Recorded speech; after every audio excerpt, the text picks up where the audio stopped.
Salut à tous, c'est François Rousseau. Si vous êtes passionné par les voitures, vous êtes au bon endroit. Continuez à regarder, on va entrer dans le vif du sujet.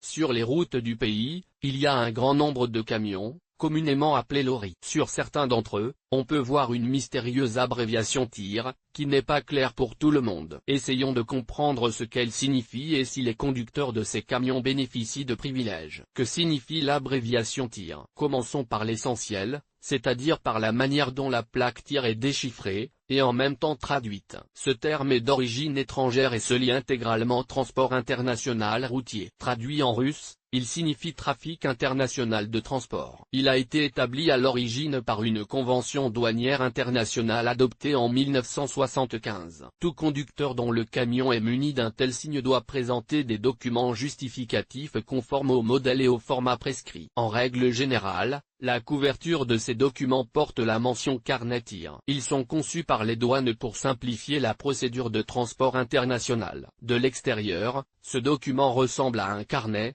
mais chaque État membre dispose d'une organisation distincte qui s'occupe de ces questions. L'objectif de ce document est de normaliser toutes les informations nécessaires pour que les marchandises arrivent plus rapidement à destination. Il s'agit principalement d'informations sur l'expéditeur et le destinataire, le véhicule et la cargaison elle-même, ainsi que les déclarations douanières requises pour le franchissement des frontières. Il est intéressant de noter que le système portant l'abréviation TIR fonctionne sur le territoire de 57 pays qui sont officiellement ses participants. En outre, même dans les pays qui n'ont pas signé l'accord, des règles similaires sont en place pour faciliter le passage des marchandises aux frontières. C'est le cas, par exemple, des États-Unis et du Canada. Les conducteurs reçoivent des carnets spéciaux portant le logo de l'organisation. Nuance du transport TIR.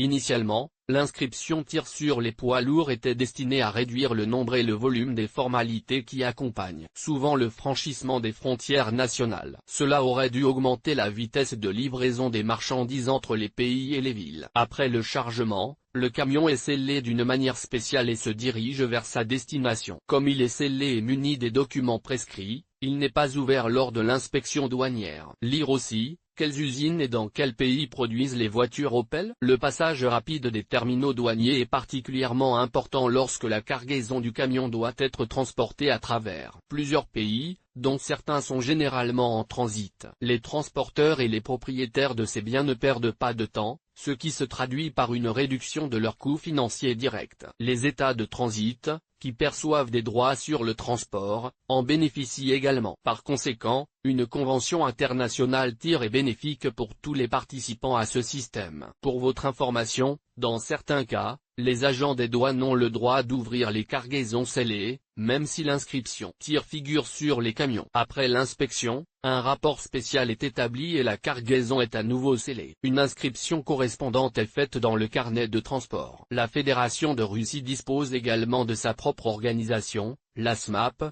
qui est responsable de la légalité et du soutien juridique des marchandises circulant dans le pays. Sa responsabilité s'applique également à toutes les parties à cet accord, quel que soit le lieu où le certificat a été délivré. En outre, elle est responsable de l'entretien et de la sécurité des marchandises qui ont été scellées dans le compartiment à marchandises. Pour être complet, voyons maintenant ce que signifie le manifeste de chargement, ainsi que les informations qu'il doit contenir. Une liste des points d'inspection par lesquels le véhicule va passer.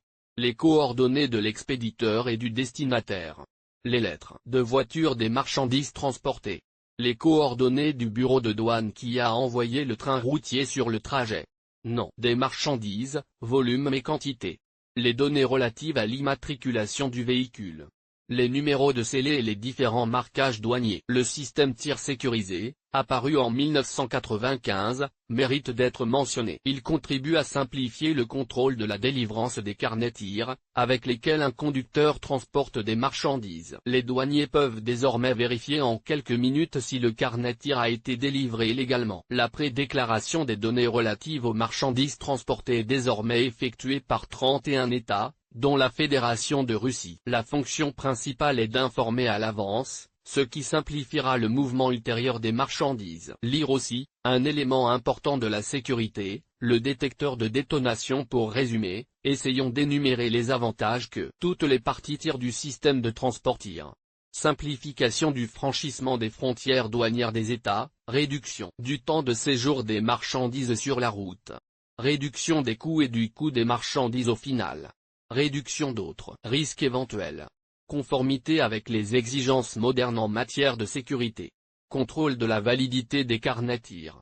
Les informations provenant des transporteurs légaux. Comme on peut le constater, le système TIR a été conçu comme un moyen de faciliter le transport de divers objets de valeur entre les pays. Cela devrait automatiquement se traduire par une réduction des coûts, qui sont inclus dans le prix des futures marchandises. Désormais, les camionneurs n'ont plus à craindre d'ouvrir et de contrôler les produits transportés à chaque point de douane. Nous vous proposons de nous faire part de vos questions ou de votre expérience de ce type de transport dans les commentaires qui suivent cet article.